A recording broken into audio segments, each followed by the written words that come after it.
हम अपनी रहनुमाई के लिए अहद जदीद में से यूहन्ना रसूल की मार्फत लिखी गई इंजील उसका 14 बाब और उसकी 5वीं आयत से 10वीं आयत तक हम कलाम मुक़द्दस में से पढ़ेंगे।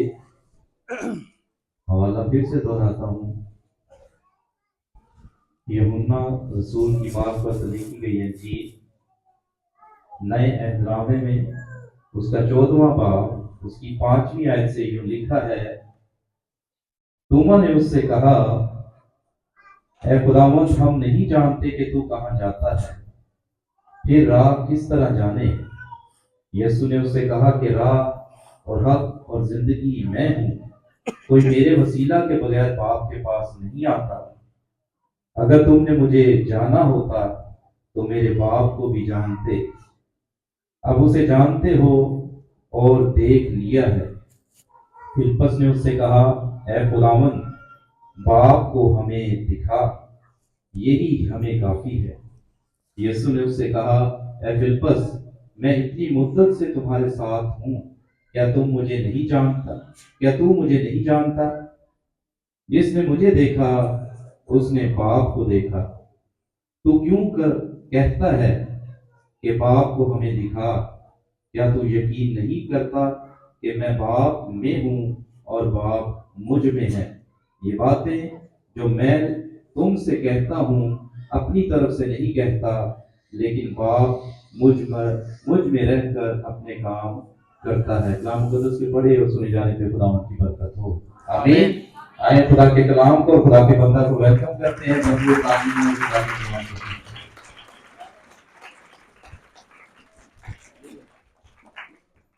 मसीह के अजीम जलाली बाबरकत नाम में आप सबको सलाम।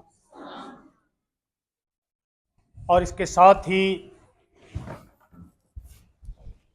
साल 2026 का पहला दिन आप सबको मुबारक हो और 2026 आप सबको मुबारक हो।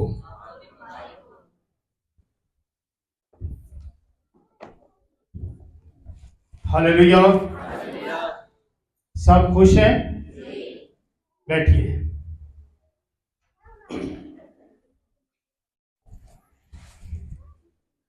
हम खुदा की हुजूरी में हैं, उसके मस्सा के नीचे हैं, और अक्सर मैं ये सवाल किया करता हूं कि हम कलाम क्यों सुनते हैं? हम कलाम क्यों सुनते हैं? क्या जवाब है आपके पास?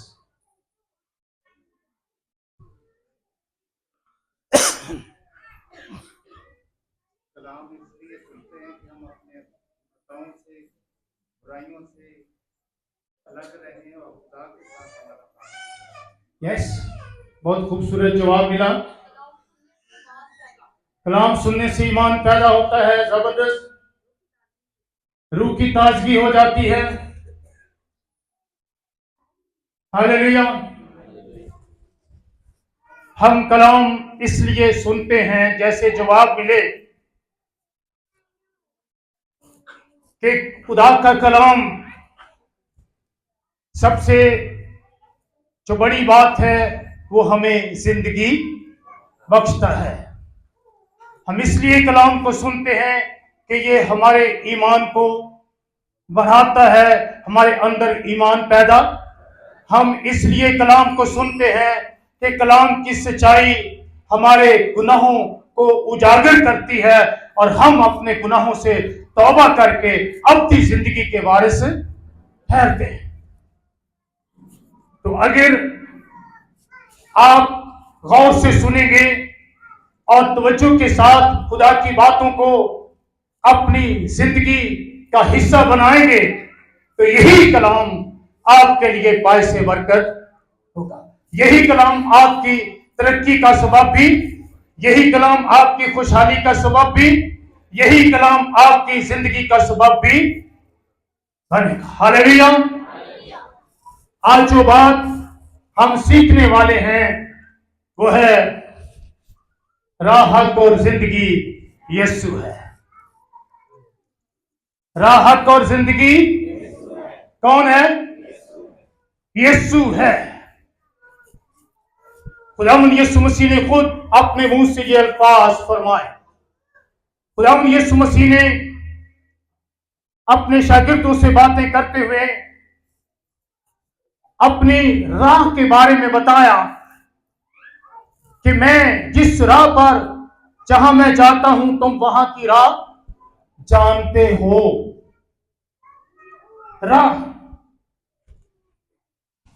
राह के बारे में जानना बहुत जरूरी है। तुम जवाब देता है, कहता है कि ऐ खुदावंद, हम नहीं जानते कि तू कहां जाता है, फिर राह किस तरह जाने? हम नहीं जानते कि तू कहां जाता है, फिर राह कैसे जाने? राह को जानना बहुत जरूरी है। राह पर इंसान किस लिए चलता है? कभी आप किसी राह पर चले जी?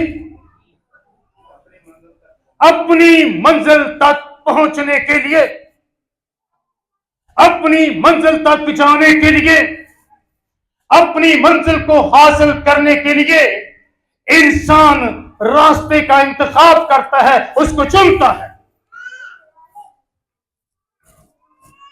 मेरे अजीजों, गुज़श्ता साल गुजर गया, हम अपनी अपनी राहों पर चलते रहे,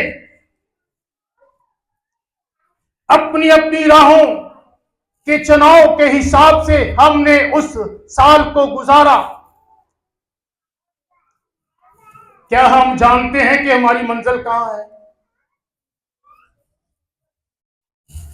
इन बातों के बारे में हम सीखेंगे और जरूर मेरे साथ रहिए, क्योंकि इंसान की हमेशा ही से ये जरूरत रही है कि वो ऐसी राह पर चले जो उसे मंजिल तक ले जाए, जो मंजिल तक पहुंचाए और रूहानी तौर पर खुदा तक ले जाने वाला रास्ता या वो सच्चाई जो खुदा तक हमें पहुंचाए। रूहानी जिंदगी में या रूहानी तौर पर खुदा तक ले जाने वाला रास्ता, उस सच्चाई को गले लगाएं जो वाकई सच्चाई है और मरने के बाद भी आपको हमेशा की जिंदगी दे सकती है। रास्ते रूहानी जिंदगी में रूहानी तौर पर कितने किस्म के हैं? कितने रास्ते हैं रूहानी जिंदगी में? दो रास्ते। कितने रास्ते हैं? कितने रास्ते हैं? दुनियावी तौर पर तो बहुत सारे रास्ते हैं, लेकिन रूहानी तौर पर दो ही रास्ते हैं जिनका इंसान इंतखाब करता है, चुनाव करता है, फिर उन रास्तों पर वो चलता है। खुदावंद यीशु मसीह ने भी इन रास्तों के मुतालिक बताया। मेरे अजीजों, और ये इस बात की हकीकत है कि आदमी जो राह इख्तियार करता है, जिस राह पर वो चलता है, वो उसके किरदार की अक्कासी भी करती है, उसके किरदार को उजागर करती है, उसका किरदार नुमाया करती है, उसके किरदार को जाहिर करती है कि ये किस रास्ते पर जा रहा है। हम जानते हैं ना, क्या राह हमारे किरदार की अक्कासी नहीं करती जी? करती है ना। हमारा किरदार, हमारा चाल चलन, हमारा रवैया राह बताती है। मेरे अजीजों, खुदा के कलाम के मुताबिक उसका नस्बुलैन और मकसद नुमाया हो जाता है। राह अच्छी और बुरी होती है ना। दो राहों का मैंने जिक्र किया, एक अच्छी राह और एक बुरी राह। और इन दोनों रास्तों में से हमने एक रास्ते को चुनना होता है। यिर्मयाह नबी के सहीफे में आइए, उसके 18वें बाब की 11वीं आयत को पढ़िए, 11वीं 12वीं आयत। यिर्मयाह 18 बाब उसकी 11वीं और 12वीं आयत। और हम खुदा के कलाम से सीखेंगे कि जो राह का जिक्र खुदावंद यीशु मसीह ने किया, इसका असल मकसद क्या है। आइए खुदा के कलाम में देखते हैं। यिर्मयाह नबी के सहीफे में आ जाएं। और अब तू जाकर यहूदा के लोगों और यरूशलेम के बाशिंदों से कह दे कि खुदावंद यूं फरमाता है कि देखो, मैं तुम्हारे लिए मुसीबत तजवीज करता हूँ और तुम्हारी मुखालफत में मंसूबा बांधता हूँ। तो अब तुम में से हर एक अपनी बुरी रवैय से बाज आए और अपनी राह और अपने अमाल को दुरुस्त करे। हाँ, 12वीं आयत। पर वो कहेंगे कि ये तो फजूल है, क्योंकि हम अपने मंसूबों पर चलेंगे और हर एक अपने बुरे दिल की सख्ती के मुताबिक अमल करेगा। सुनिए बड़े ध्यान से, बड़े गौर से खुदा के कलाम को सुनिए। और अब तू जाकर यहूदा के लोगों और यरूशलेम के बाशिंदों से कह दे कि खुदावंद यूं फरमाता है कि देखो, मैं तुम्हारे लिए मुसीबत तजवीज करता हूं। क्या करता हूं? मुसीबत तजवीज करता हूं और तुम्हारी मुखालफत में मंसूबा बांधता हूं। सो अब तुम में से हर एक अपनी बुरी रवैय से क्या आए? बाज आए और अपनी राह और अपने अमाल को दुरुस्त करे। मुसीबत, अजाब, परेशानी अगर हमने पिछले साल उठाए हैं, हम परेशानियों और मुसीबतों में से गुजरे हैं, तो अपने अमाल पर, अपनी राह पर गौर कीजिए। अपनी राह पर गौर कीजिए। अगर हमने अपने रास्तों को दुरुस्त नहीं किया, अपनी राह को दुरुस्त नहीं किया, तो मुसीबत आज भी, इस साल भी हमारे साथ चिमटी रहेगी। किसी पर इल्जाम ना लगाएं, अपने किरदार, अपने राह पर गौर करें, क्योंकि खुदावंद फरमाता है कि अब भी तुमने अगर अपनी राह को, अपने अमाल को दुरुस्त ना किया, तो यह इंतहाई खतरनाक बात हो जाएगी।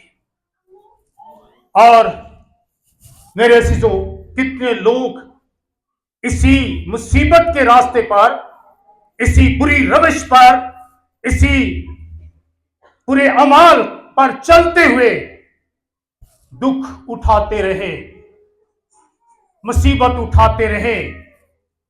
और क्या लिखा है? पर वो कहेंगे कि ये तो हाँ, कलाम फजूल ही लगता है हर बंदे को, जिसने इस पर अमल नहीं करना, जिसने कलाम की मुखालफत करनी है, जिसने खुदा की आवाज को सुनना नहीं है, उसको क्या लगता है? ये फजूल है, क्योंकि हम अपने मंसूबों पर चलेंगे।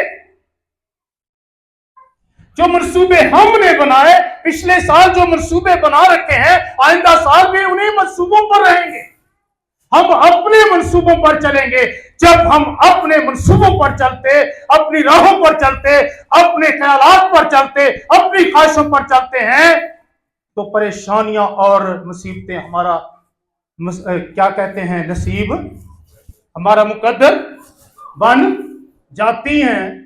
और हर एक अपने बुरे दिल की सख्ती के मुताबिक अमल करे। जबकि राह जो है वो हमें मंजिल तक, लेकिन गलत रास्ते से भटक जाना हमें मंजिल से बहुत दूर, बहुत दूर। और कई लोग इसी तरह भटके हुए रास्ते में ही अपनी जान दे देते और मंजिल तक नहीं पहुंच पाते। और कितने पिछले साल मंजिल तक पहुंचने से पहले ही इस दुनिया से चले गए, अपनी जानें गंवा बैठे, वो अपने मंसूबों पर अड़े रहे, वो खुदा के कलाम को फजूल समझते रहे, वो रास्तों में ही रह जाते, वो मंजिल तक पहुंच नहीं पाते। मेरे सिसो, ये खुदा की मर्जी और इरादों के लिए भी ये लफ्ज इस्तेमाल हुआ है, राह। किसकी? खुदा की मर्जी और इरादों के लिए। खरूज की किताब उसके 33वें बाब की 3री आयत को पढ़िए, जल्दी से निकालते जाएं और हवाला जात को पढ़ते जाएं। खरूज 33 बाब की 3री आयत। उस मुल्क में दूध और शहद बहता है। उस मुल्क में क्या बहता है? दूध और शहद बहता है। जी।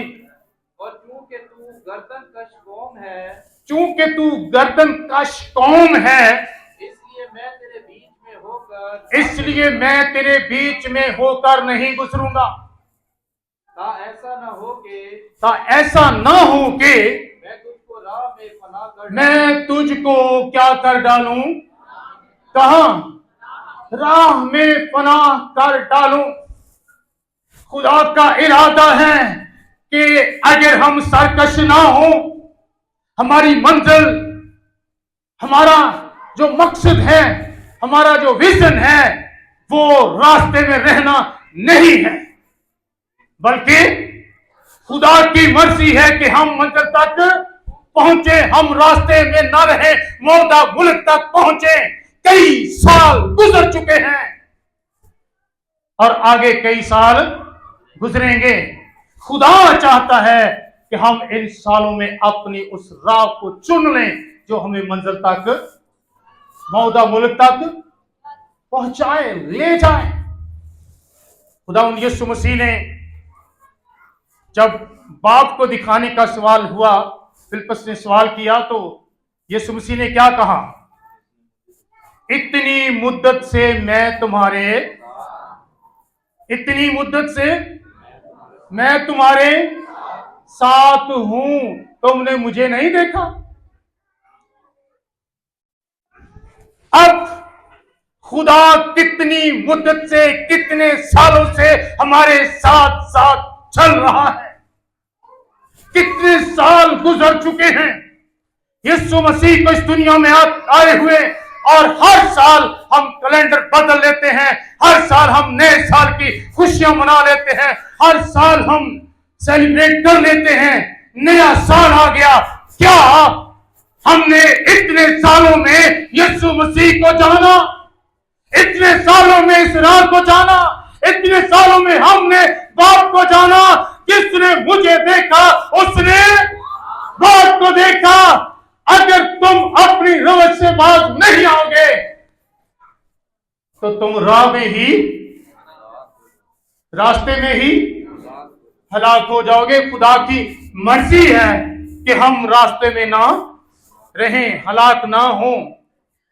मेरे अजीजों, खुदा के अहकामात पर अमल करना भी इससे मुराद है।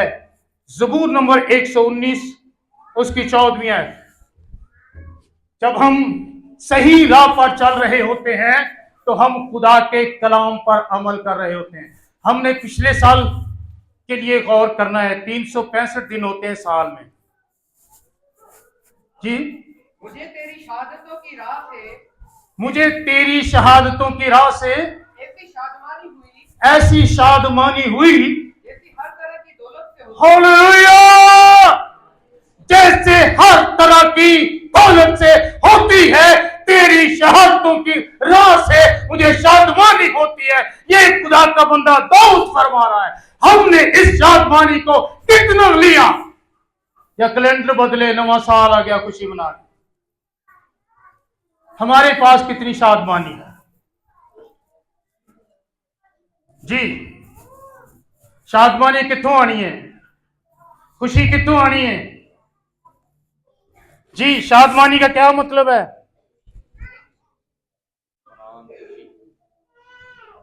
जी? शादमानी का क्या मतलब है? होने भी नहीं किसी को पता। शाद हो जाना, खुशी मनाना, खुश हो जाना, खुशी से उछलना कूदना।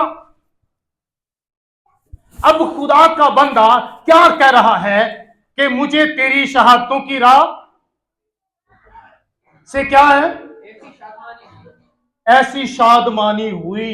अब 365 दिनों में जो हमने पीछे गुजार लिए, इन 365 दिनों में हमें खुदा की राह में कितनी शादमानी हुई। हम कितने दिन खुदा की राह में चले, हम कितने दिन इस रास्ते पर चले, हमने किस तरह से इस राह को अपनी जिंदगी का हिस्सा बनाया और किस तरह से हम इस राह पर चलते हुए शादमान हुए। यहां इंज रोंदे लंघ गया सारा साल, कईयों का तो रोंदे ही लंघिया जे। यकीन करें, क्योंकि वो खुदा की शहादतों, खुदा के अहकामात पर अमल करने से गुरेजा हैं, खुदा के कलाम की सच्चाई को अपने अंदर लेने से गुरेजा हैं, इसलिए वो शादमानी से महरूम।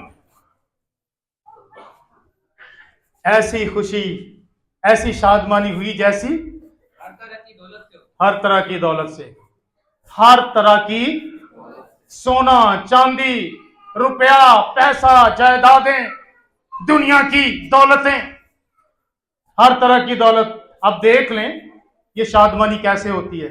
दौलत से हुई या सोने चांदी से हुई, रुपए पैसे से हुई, जायदाद से हुई, बंगले गाड़ी से हुई, किससे शादमानी हुई? उसकी राह पर चलने से, उसके कलाम पर अमल करने से, उसकी राहों को अपनाने से यह शादमानी दौलत से बढ़कर आपको मिलती है। Hallelujah, hallelujah. मेरे सिजो, आदमी के चाल चलन के बारे में भी यह लफ्ज इस्तेमाल हुआ है, खा अच्छा हो या बुरा हो। ज़बूर में पहली आयत, इसमें क्या लिखा है? मुबारक है वो शख्स, हर किसी को ये ज़बानी भी याद है, जो शरीरों की और खताकारों की राह में खड़ा नहीं होता।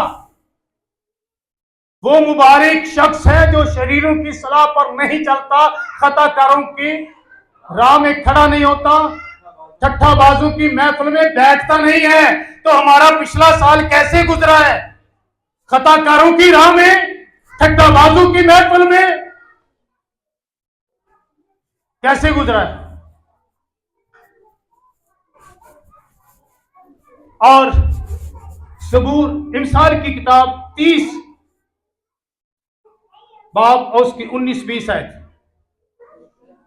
30 बाब 19-20 है। इमसाल, उकाब की राह हवा में, उकाब की राह हवा में, और सांप की राह चट्टान पर, सांप की राह कितने चट्टान पर, और जहाज की राह समंदर, जहाज की राह कहां?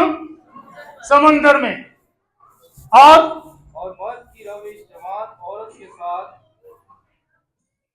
दोबारा पढ़िए। और मर्द की रविश जवान, और मर्द की रविश यानी राह जवान औरत की तरफ। आगे, जानिया की राह ऐसी है, जानिया की राह ऐसी है, वो खाती है और अपना मुंह, वो खाती है और अपना मुंह पूछती है जैसे कुछ खाया ही नहीं, और कहती है मैंने कुछ बुराई नहीं की, मैंने कुछ बुराई नहीं की। जानिया की राह ऐसी है, वो खाती है और मुंह पूछ लेती है। कितनी जनाकार औरतें, कितने जनाकार मर्द इसी राह पर चलते आए और इसी राह पर चल रहे। वो कहते हैं इसमें कोई बुराई नहीं है, हालांकि ये रास्ता किस तरफ जा रहा है? ये राह किस तरफ जा रही है? मौत और हलाकत की तरफ, और फिर भी कहते हैं इधे जी कोई मैं तेरी बुराई की। और कलाम में लिखा है, ज़ना करने वालियों, इसे सोच लो, इस बात को सोच लो, तुम खुदा के गजब को आवाज दे रही हो, मौका दे रही हो। ये भी राहें हैं जो मौत की तरफ जाती हैं, हलाकत की तरफ जाती हैं। ये बुरी राहें जिन पर इंसान चलकर अपने लिए मौत की तरफ जा रहा है और मौत को पैदा कर रहा है। मेरे सो रास्ते असल में दो ही हैं, दो ही हैं जी। मत्ती 7 बाब 13-14 आयत, क्योंकि खुदावंद यीशु मसीह ने भी फरमाया कि रास्ते कितने हैं, रास्ते दो हैं जी। पढ़िए, तंग दरवाजे से दाखिल होकर, तंग दरवाजे से दाखिल हो, क्योंकि वो दरवाजा चौड़ा है, क्योंकि वो दरवाजा चौड़ा है, वो रास्ता कुशादा है, वो रास्ता बड़ा खुला कुशादा है, जो हलाकत को पहुंचाता है, जो हलाकत और मौत को पहुंचाता है, और उससे दाखिल होने वाले बहुत हैं। उससे दाखिल होने वाले कितने हैं?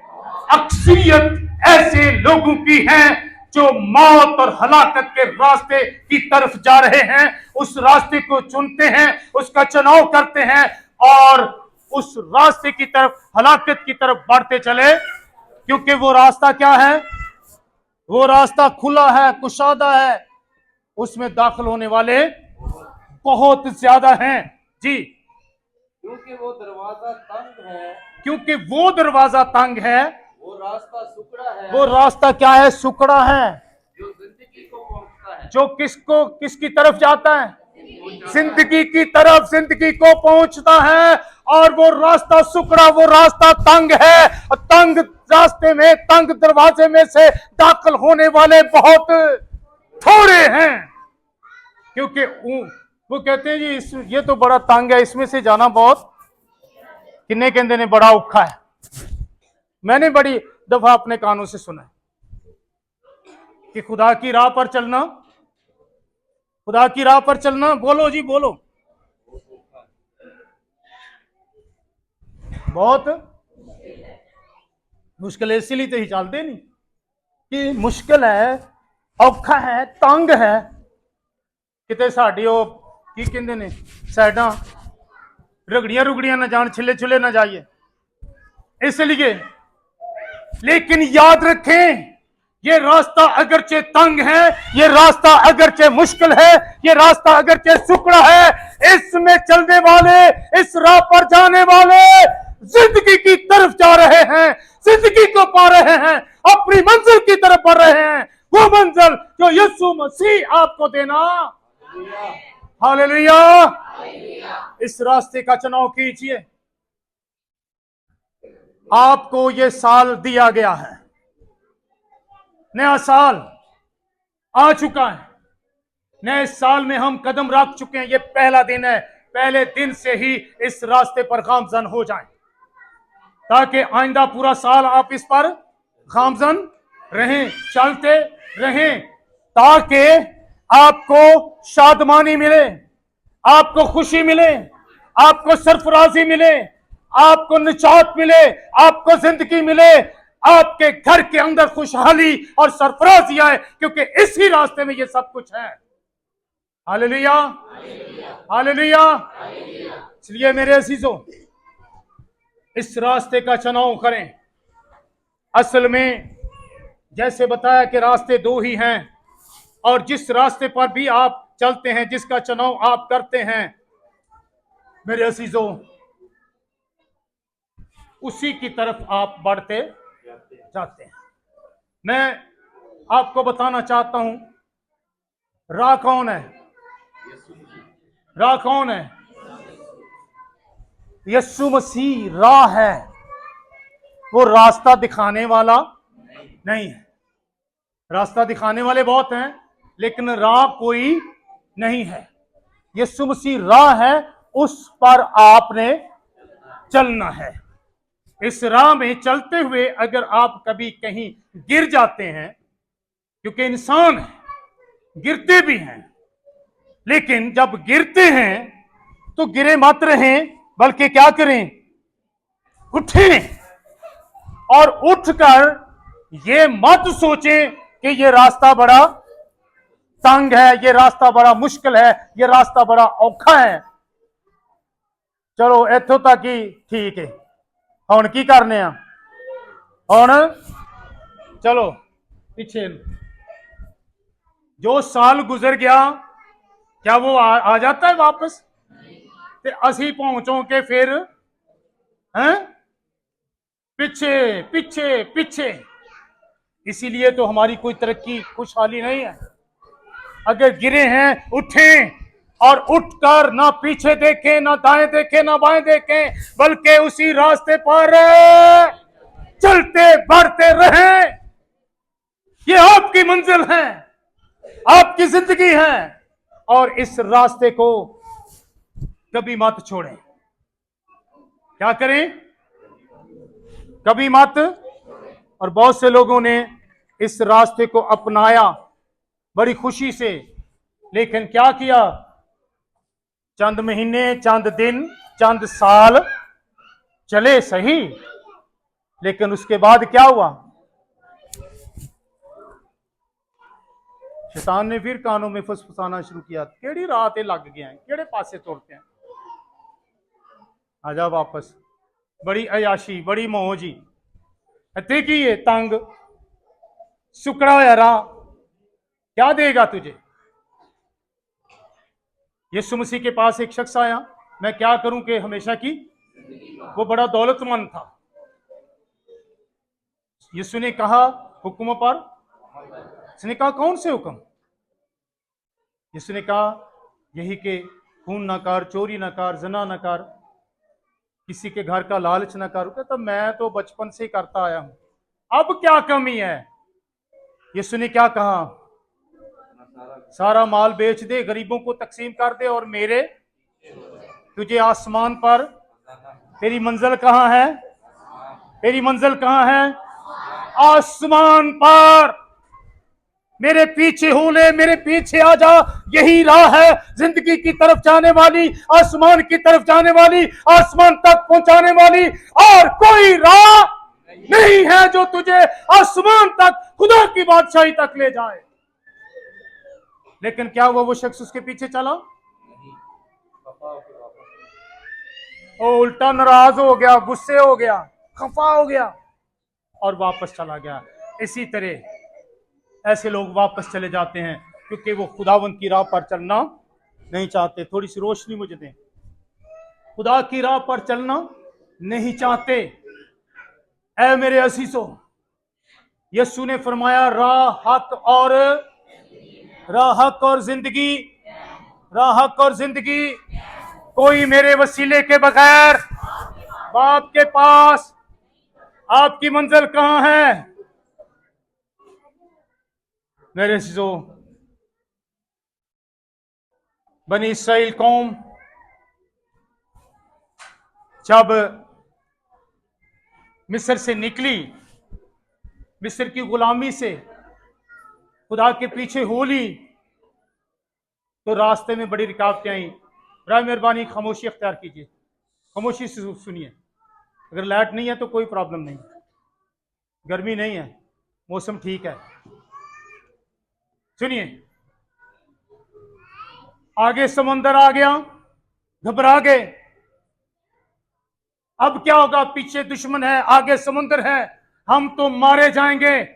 ओए अगे वधने आते पानी डोबदा है, पीछे जाने आते दुश्मन, क्या करें? वो मूसा से कहने लगे, मूसा खुदा से फरियाद करने लगा। खुदा ने कहा मुझसे क्यों फरियाद करता है? आगे बढ़, लाठी बढ़ा, तेरे साथ मैं हूं, तेरी रुकावटों को दूर करने वाला, तेरे दुश्मन पर गालिब आने वाला, तुझे फतह बख्शने वाला, तेरे लिए रास्तों को हमवार करने वाला, रास्तों को तैयार करने वाला, तुझे इस राह पर चलाने वाला मैं हूं। लाठी बढ़ा, समुद्र तुझे रास्ता दे देगा। हालेलुया! क्योंकि खुदा उनके साथ था।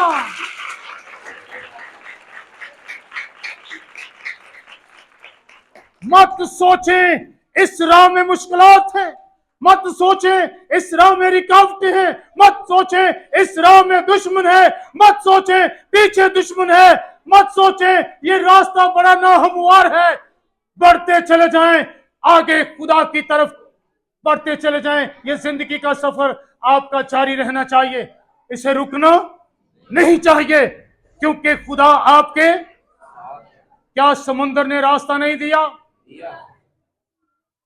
रास्ता दे दिया। सब कुछ देखने के बावजूद जब बियाबान में आए, उन्होंने फिर बुड़बुड़ाना शुरू कर दिया।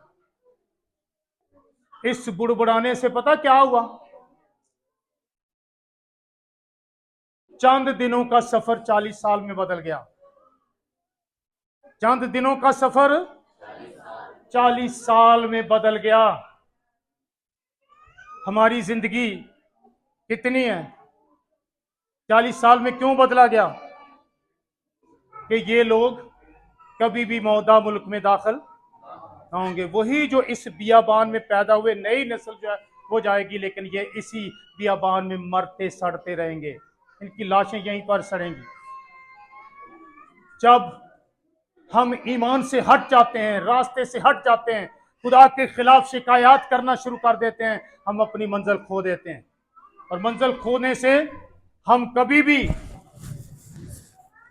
भी जिंदगी और उस खूबसूरत मौदा मुल्क को हासिल नहीं कर सकेंगे। मेरे सिजो, हमारी जिंदगी के कितने साल गुजर गए, कितने साल गुजर गए इसी दुनिया के बियाबान में। क्या हम बनी इसराइल की तरह भटक रहे हैं? क्या हमारे साल बढ़ते जा रहे हैं? मेरे सिजो, इस दुनिया में नहीं रहना, बल्कि हमारी मंजिल आगे है, उस मौदा मुल्क में जो खुदा ने हमारे लिए तैयार कर रखा है। Hallelujah, hallelujah. मेरे अजीजों, इसलिए जब हम खुदा के कलाम को पढ़ते हैं, अरबी जुबान में राह के लिए 3 लफ्ज इस्तेमाल हुए हैं। कितने? 3 लफ्ज। कौन कौन से? राह के लिए अरबी जुबान के अंदर 3 लफ्ज, जिनमें तारीख,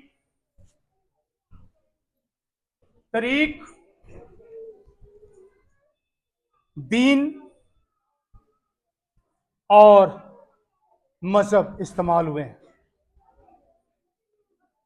रसूलों के अमाल में मसीही ईमान और जिंदगी के लिए लफ्ज तरीक इस्तेमाल किया गया है, तोए रे ये काफ। और पौलुस रसूल इसकी बात यूं करता है अमाल 9वें बाब में कि मैं इसी तरीक पर चलने वाला शख्स था और अपने दीन में सबसे आगे बढ़ने वाला शख्स था। और इस तरीक के मानने वालों को, यानी इस राह पर चलने वालों को, इस राह पर जाने वालों को मैं क्या करता था? हलाक करता था, मारता था। गलतियों के खत के अंदर आ जाएं, अमाल 9वां बाब पढ़ लीजिएगा बाद में। पहला बाब उसकी 13वीं 14वीं आयत, पहले बाब की 13वीं 14वीं आयत, गलतियों के खत के अंदर पौलुस रसूल की इस बात को सुनिए। यहूदी तरीक में जो पहले मेरा चाल चलन था, यहूदी तरीक में यानी यहूदी राह पर पहले जो मेरा चाल चलन था, यहूदी दीन में पहले जो मेरा चाल चलन था, यहूदी मजहब में पहले जो मेरा चाल चलन था, तुम सुन चुके हो के मैं खुदा की कलीसिया को सताता और तबाह करता था। क्या करता था? सताता भी था और तबाह भी करता था, जो खुदा की कलीसिया थी, क्योंकि मैं दीन की तरीक पर चलता था, उस रास्ते पर चलता था। मेरे असीसों, आप सुनिए, यीशु मसीह हकीकी मजहब, हकीकी रास्ता है। खुदा ने फरमाया राह हक और जिंदगी मैं हूं। मसीह यीशु राह भी हैं, जो आपको मंजिल पर ले जाता है। यीशु मसीह हक है, यानी ना सिर्फ सच्चा है बल्कि हक यानी वो खुद सच्चाई भी है। लोग हक पर चलते हैं, यीशु मसीह खुद हक है। यीशु मसीह खुद हक, खुद सच्चाई है। और हक, सच, सच्चाई, सदाकत, रास्तबाजी, रास्ती किस में है? सिर्फ और सिर्फ खुदा में। और यीशु मसीह इस बात को साबित करते हैं कि वो खुदा की सूरत में, एक बेटे की सूरत में खुदा इस दुनिया में आ गया। Hallelujah, hallelujah. अगर आपके लिए उस मंजिल को पाना है, आप समझते हैं कि ये बड़ा मुश्किल है इस मंजिल को पाना, तो मेरे जो हकीकी दीन, हकीकी मजहब, हकीकी हक, हकीकी सच्चाई यीशु मसीह है। मेरे जो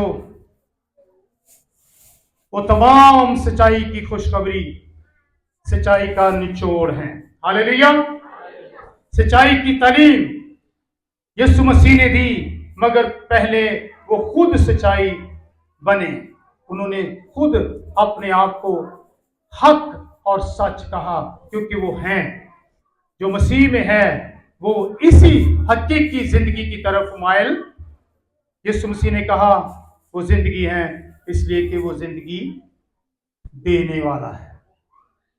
यीशु मसीह, उसने कहा कि मैं क्या हूं, क्योंकि वो जिंदगी देने वाला है। यूहन्ना पहला बाब उसकी 3री आयत में क्या लिखा है? सारी चीजें, सब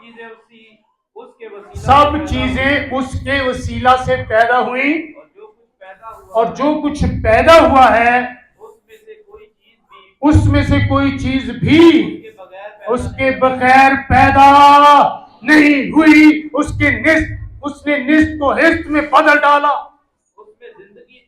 उसमें जिंदगी थी, और वो जिंदगी आदमियों का रूह थी। इसलिए वो जिंदगी है, क्योंकि वो जिंदगी बख्श सकता है। उसने लाजर की मौत पर क्या कहा था? क़यामत और जिंदगी मैं हूं। लाजर को उसने 4 दिन के मुर्दा को जिंदा करके साबित कर दिया कि वो जिंदगी दे। हालेलुया। राहत और जिंदगी, राहत और जिंदगी। Hallelujah, hallelujah. मेरे अजीजों, खुदा का कलाम बताता है, ज़बूर 67 उसकी पहली 2 आयत को जब हम पढ़ते हैं तो सुन लीजिए।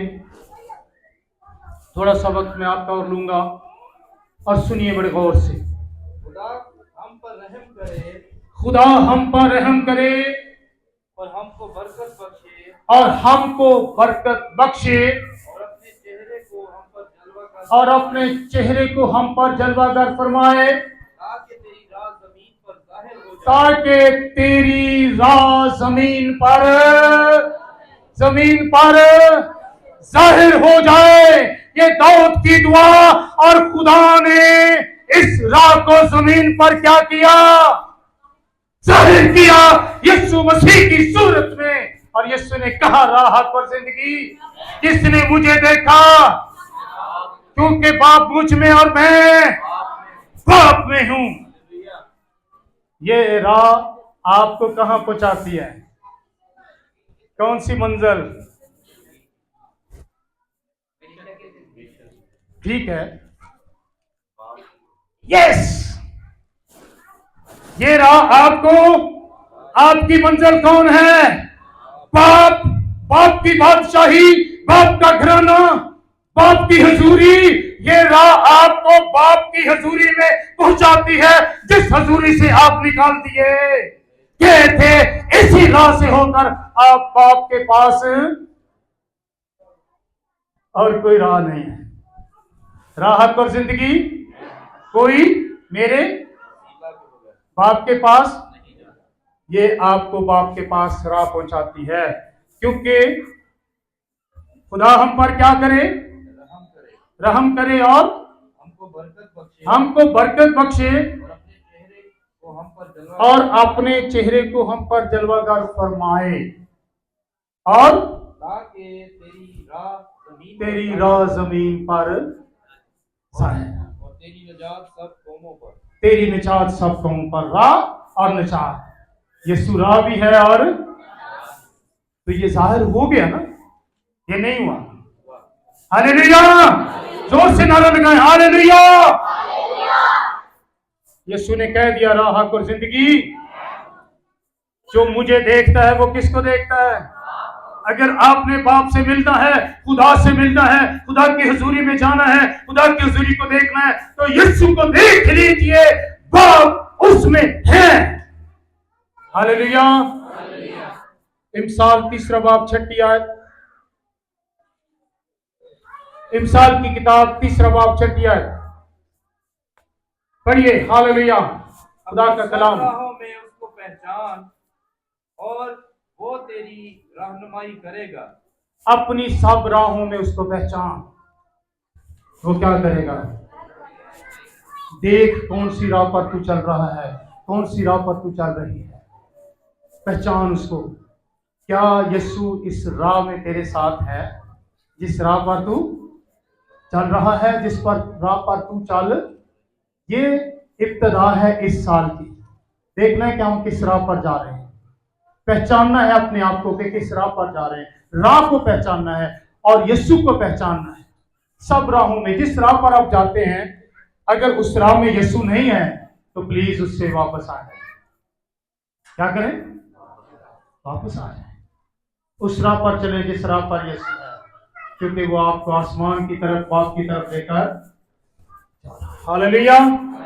इब्रानियों के खत के अंदर 10 बाब 19 से 22 आयत जब हम पढ़ते हैं तो आइए देखते हैं कि अब इस राह के वसीला से, जो राह हमें दी गई, जो हक, जो सच्चाई हमारे पास है, अब क्या इसका रिजल्ट, क्या नतीजा निकल रहा है, इसके नतीजे को देखना है।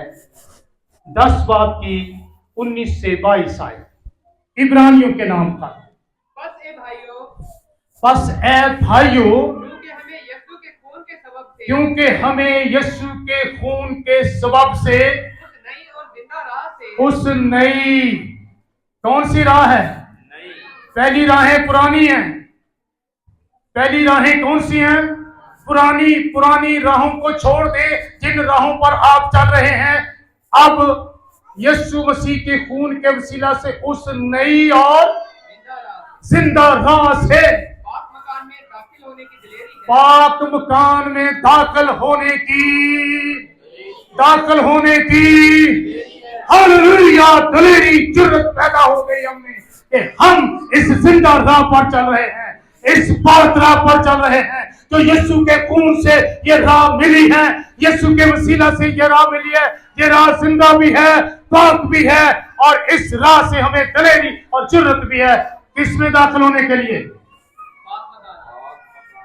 बाप की हजूरी में, पाक मकान में। जी, जो उसने पर्दा यानी अपने जिस्म में से होकर, जो उसने पर्दा यानी अपने जिस्म में होकर हमारे वास्ते मखसूस की है। हमारे वास्ते मखसूस, तुम्हारे लिए मखसूस हुई है राह। इस मखसूस रास्ते को कभी मत छोड़ें। ये आपको खुदा बाप से मिला देगा, आपको खुदा की हजूरी में, पाक मुकाम में दाखिल कर देगा।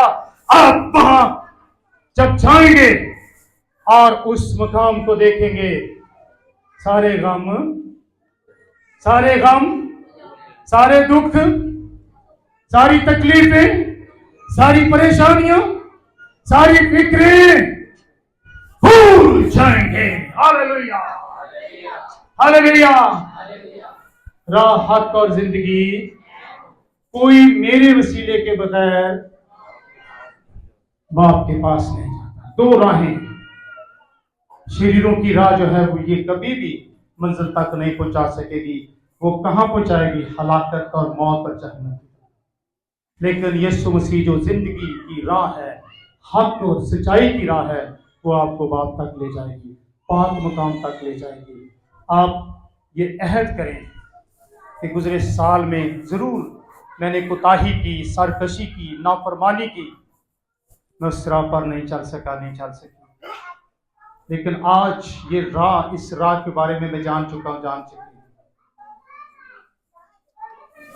शागिर्द ने क्या कहा था, खुदावंद हम तो जानते नहीं कि तू कहाँ जाता है, फिर राह कैसे जाने? यीशु ने बता दिया ना राह। जानन लग पे हो कि नहीं? राह का पता लगे कि नहीं? केड़ी राह पे चल के अगला साल जो 2027 आए ना, ते साडे चेहरिਆਂ ते हवाइयां ना उड़दियां हो, गुरबत की चक्की च ना पिसते रहे, बल्कि खुशी, शादमानी, क्योंकि उसकी शहादत जो है, शहादत की राह जो है, वो ऐसी शादमानी है जो सारे जहान की दौलत से भी नहीं मिलती। अपने सर को झुकाइए, अपने सर को झुकाइए, दुआ कीजिए, ऊपर वाले भी दुआ करें, सर झुक जाए। शुक्रगुजारी के लिए सर झुक जाने चाहिए। हमारे पास जिंदा राह है,